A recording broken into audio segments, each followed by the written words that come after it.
முருகன் நினைச்சாருன்னா மாம்பழ தோட்டம் என்ன, மாம்பழ உலகத்தையே உருவாக்கி இருக்க முடியும். ஒரு மாம்பழத்துக்காக வந்து சுத்தி வராரு. சுத்தி வந்ததுக்கு அப்புறம் கிடைக்கலன்னு பழனிக்கு வந்து நிக்கிறார். இதை நம்ம வரலாறா படிச்சோம்னா சாமி கோவம் வந்துருச்சுன்னு நினைப்போம். அப்படி கிடையாது. சாமி நமக்கு சொல்லாம ஒரு விஷயத்த சொல்றாரு. உன் வாழ்க்கையில ஒரு விஷயம் வேணும்னு நினைச்சீங்கன்னா அந்த உலகத்தையே சுத்துனா தான் கிடைக்கும்னா சுத்து, அதுக்கு பயப்படாத. நம்ம என்ன நினைக்கிறோம், நான் திருச்செந்தூர் போயிட்டு வந்துட்டேன், இன்னைக்கு காலையில எனக்கு மறுநாளே எனக்கு வந்து சாமி எல்லாத்தையும் மாத்தணும்னு நினைக்கிறேன். அப்படி மாத்தவே முடியாது.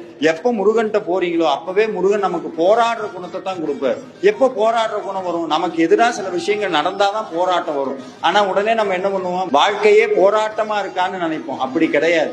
அந்த வாழ்க்கை போராட்டத்தையே சாதனையா மாத்தி, யாரெல்லாம் நம்ம முன்னாடி நம்ம இவெல்லாம் ஒன்னா பண்ண மாட்டான், இவெல்லாம் தோத்து போயிடுவான், இந்த உலகம் சிரிச்சுக்கிட்டு இருந்த உலகத்துக்கு மத்தியில ஜெயிச்சுட்டான்னு முருகன், நான் அப்ப ஜெயிச்சுட்டான்னு எல்லாருக்கும் சொல்ற அளவுக்கு முருகன் மாத்துவார்.